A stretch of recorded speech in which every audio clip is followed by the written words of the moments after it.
السلام علیکم ورحمۃ اللہ وبرکاتہ۔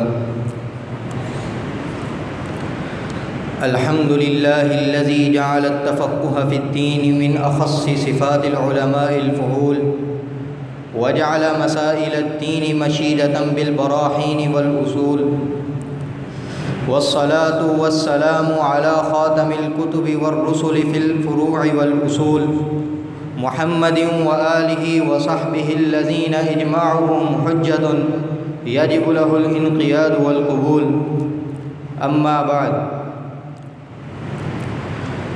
بحمد اللہ تعالی، اللہ تعالیٰ کے خاص فضل و کرم کے ساتھ جامعہ محمدیہ، جامعۃ العلم والعلماء ومنبع العلوم وملجأ العلماء وطلاب العلم کے اندر ایک شاندار اور فقید المثال دورے کا اہتمام کیا گیا۔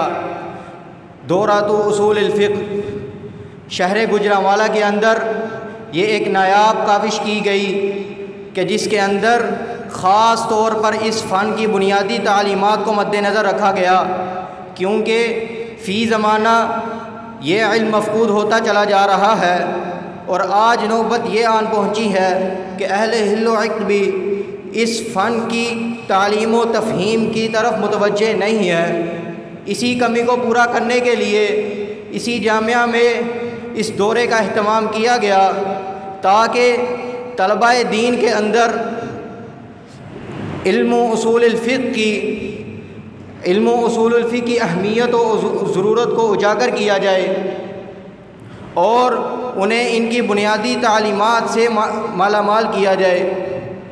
اللہ رب العالمین جزائے خیر عطا فرمائے استاد محترم الشیخ ابو عامر احمد الباسل حافظہ اللہ کو، کہ جنہوں نے گوناگون مصروفیات کے باوجود تدریس کے فرائض کو سر انجام دیا۔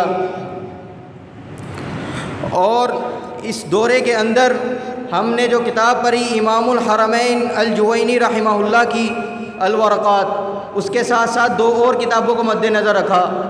پہلی کتاب التشجیر الغالی علی متن ابی المعالی اور دوسری زبدۃ اصول الفقہ۔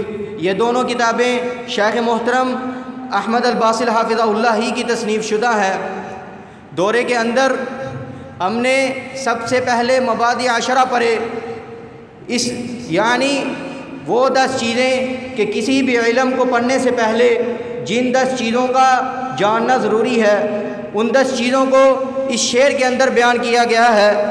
ان مبادئ کل علم عشرہ، الحد والموضوع ثم الثمرہ وفضلہ ونسبۃ والواضع والاسم الاستمداد حکم الشارع مسائل والبعض بالبعض اکتفى ومن در الجمیع حاز الشرف۔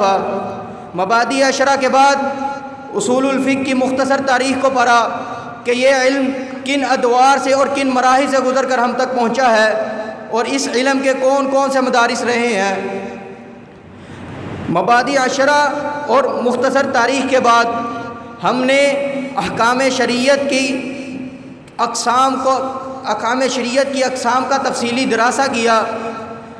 اس کے بعد اقسام الکلام یعنی حقیقت و مجاز اور امر و نہی وغیرہ، اور پھر دلالت الامر اور دلالت النہی کو پڑھا۔ اس کے بعد عام اور خاص کی ابحاث، ان کی اقسام اور الفاظ العموم وغیرہ کو پڑھا۔ الفاظ العموم کے بعد مطلق اور مقید کا دراسہ کیا، مطلق اور مقید کے اندر ان کے پھر حالات کو جانا۔ اس کے بعد سنت کی اقسام کے اندر پھر افعال الرسول کی اقسام کو پڑھا۔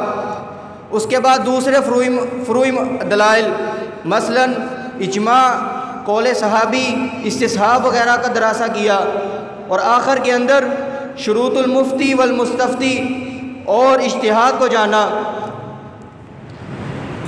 ہم سب طلبہ ممنون ہیں مدیر هذه الجامعہ حافظ عمران عریف حافظہ اللہ کے، کہ جنہوں نے اس عظیم علمی کارنامے کے لیے ایک ماہر فن استاد کا انتخاب کیا اور طلباء کو علم و اصول الفقہ کی بنیادی تعلیمات کو جاننے کا موقع میسر فرمایا۔